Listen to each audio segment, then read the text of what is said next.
Chers téléspectateurs de Semfastboy TV, ravi de vous retrouver dans votre émission hebdomadaire Parlons-en. Le thème d'aujourd'hui est d'une importance capitale car il s'agit là d'une question de survie pour toute l'humanité. Nous allons parler des actions néfastes de l'homme sur l'environnement. Que faire pour y remédier? Sans plus tarder, nous vous présentons nos illustres invités. Bonsoir Madame Bay, ministre de l'Environnement du gouvernement scolaire au Semfastboy. Bonsoir, ravi d'être parmi vos invités et merci. Je vous en prie. Bonsoir Monsieur Diop, maire de la ville. Bonsoir, content de votre invitation et merci. Le plaisir est partagé. Bonsoir Madame Diallo, experte environnementaliste. Bonsoir, contente pour l'invitation, merci. Nous allons commencer avec notre experte. Madame, dites-nous d'abord ce qu'est l'environnement. L'environnement, c'est ce vaste domaine qui nous entoure, dans lequel nous avons l'ensemble des animaux, des végétaux, ainsi que le milieu physique qui regroupe tous les éléments naturels et artificiels. Ainsi, en résumé, tout ce que l'on peut voir, toucher ou sentir autour de soi fait partie de l'environnement. L'environnement est très vaste alors. Dites-nous quels actes de l'homme considérez-vous comme néfastes pour l'environnement? Les actes qui peuvent nuire à l'environnement sont nombreux. On peut seulement en citer quelques-uns.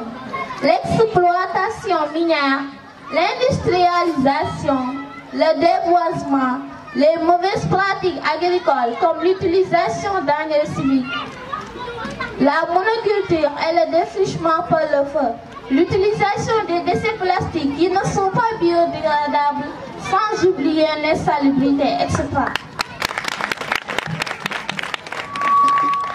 Waouh!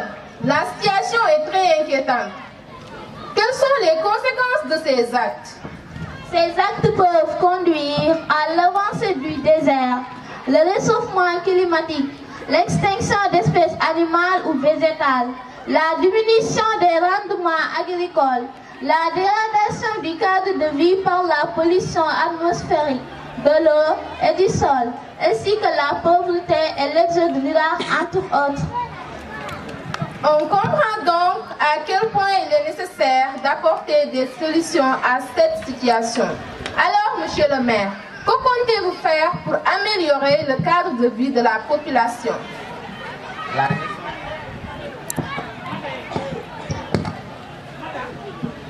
La gestion du cadre de vie nécessite beaucoup de moyens.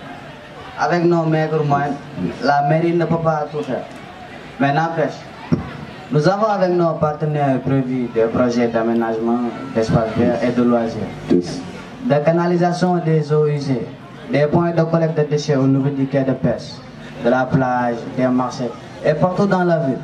Nous allons également insister sur la sensibilisation car nous devons tous, avec un minimum de sens de responsabilité, veiller à la gestion des déchets et à l'entretien des biens publics.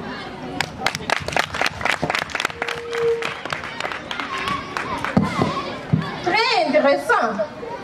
Alors, Madame le ministre de l'Environnement, que comptez-vous faire pour contribuer à la protection de l'environnement?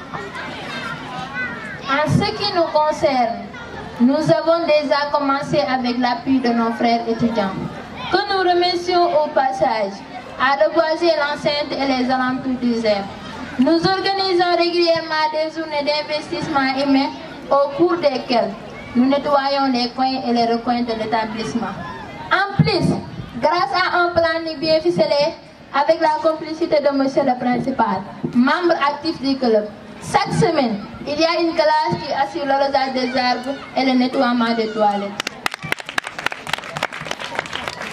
Très pertinent comme programme. Revenons à notre experte. Madame, quelle solution nous proposez-vous? D'abord, il faudra penser à la sensibilisation des populations sur les dangers qui guettent l'environnement par l'utilisation rationnelle de nos ressources forestières le respect des lois et règles relatives à la protection de l'environnement, ainsi que l'organisation de vastes campagnes de reboisement, nous pourrons réduire les effets de la pollution atmosphérique et faire reculer la désertification. Il faut surtout éviter les mauvaises pratiques agricoles avec l'utilisation d'engrais chimiques. Pour éviter les pollutions, privilégions les énergies renouvelables telles que le solaire, l'éolienne et l'hydroélectrique. En somme, je dirais que cette lutte nécessite une réelle prise de conscience et un grand sens de responsabilité au sens individuel et collectif du terme. Je pense que le message n'est pas tombé dans l'oreille d'un sourd. Alors, monsieur le maire, votre dernier mot à l'endroit des populations. Je lance un appel à tout un chacun sur la gestion des déchets au niveau des foyers et des lieux d'attraction, surtout pendant les grands événements. Utilisez des poubelles et une fois remplies, déversez-le au niveau des points spécialisés de collecte de déchets. Les déchets plastiques pullulent un peu partout dans la rue à cause d'une mauvaise habitude qu'on a presque tous à les jeter par terre après usage. En soutenant nos biens publics tels que les espaces verts, plantons des arbres, nous organiserons régulièrement avec l'appui des jeunes des campagnes de reboisement de nos boulevards et d'investissement humain dans toute la ville. Madame le ministre, votre dernier mot. Je voudrais dire à mes camarades à quel point nous avons la chance d'être à l'école. C'est l'occasion pour nous, à travers nos connaissances acquises, d'agir en toute responsabilité dans et en dehors de l'école. Nous savons que la protection de l'environnement est nécessaire et que nous sommes, en tant que jeunes, l'espoir de demain. Cependant, pratiquons nos connaissances. Arrêtons donc de salir et de jeter des déchets plastiques un peu partout. Plantons des arbres à l'école et dans nos maisons. Participons aux campagnes de reboisement et d'investissement humain organisées à l'école ou par la mairie afin de montrer l'exemple à toute la communauté. Madame l'experte, votre dernier mot pour clore. Vu qu'on est tous conscients de la situation, avec l'accompagnement des autorités administratives, l'engagement de la jeunesse et de tout un chacun, je garde espoir que l'environnement sera bien protégé. Mesdames et messieurs, chers téléspectateurs de Semfasboy TV, merci de nous avoir suivis avec tant d'attention. Rendez-vous au prochain numéro de Parlons-en. Planète. Une si belle planète ne mérite pas qu'on jette. Je fais le tri sélectif. Oui, c'est impératif. Soyons tous écolos. Mettons-nous au boulot. Prenons des objets bio, comme M. Guy Mombro. Si tous ces ordures sont tous dans la nature, on est bien des ordures. Pensez à l'agriculture. Et si tous les pollueurs sont tous dans les conteneurs, la planète serait sauvée et on pourrait y recycler. Sauvetage immédiat. Soyons solidaires. À nous d'être intelligents. Unissons nos forces pour lutter vers un monde meilleur. Et il faut plus qu'un slogan pour aider. Tous ensemble pour la planète. À nous de la soigner. Gardons saine la nature. Et il faut plus qu'un slogan pour recycler. Il fait bon vivre dans la propreté. Même les déchets ne nous font plus peur. Menons une vie meilleure ensemble. Et il faut plus qu'un slogan pour protéger. Dans vos poubelles, pas dans la nature. Il faut y croire. Avec de l'aide, on peut y arriver. Toute la planète, nous la rendrons bien. Au secours! Au secours, la nature se meurt. L'homme dégrade la terre. Plus de sincère ni d'isolement.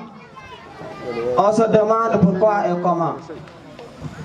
Au gré du vent, la terre arable s'envole. Sans émonder, on coupe les arbres et on brûle. L'herbe ne profite plus à la faune. Oh, que la désertification est horrible. Les semis ne portent plus leurs fruits. Le vent, la poussière font trop de bruit. Tout cela au nom d'une culture qui déjà nous refuse bonne nourriture. Et hélas, nous sommes prédateurs et remèdes. Récoltons les semences sur les arbres, sains et vigoureux, qui nous reste pour arrêter ce vent rigoureux. Attelons-nous au rempotage, à l'arrimage, à l'arrosage, sans oublier le désherbage et semons sans attendre plus tard. Au village, adoptons les grands places et les boulevards. Allons au lieu de plantage, sans grand tapage. Jetons un clé d'œil sur la régénération. La nature en agonie nous tend encore la perce avec émotion. Elle aspire vers ce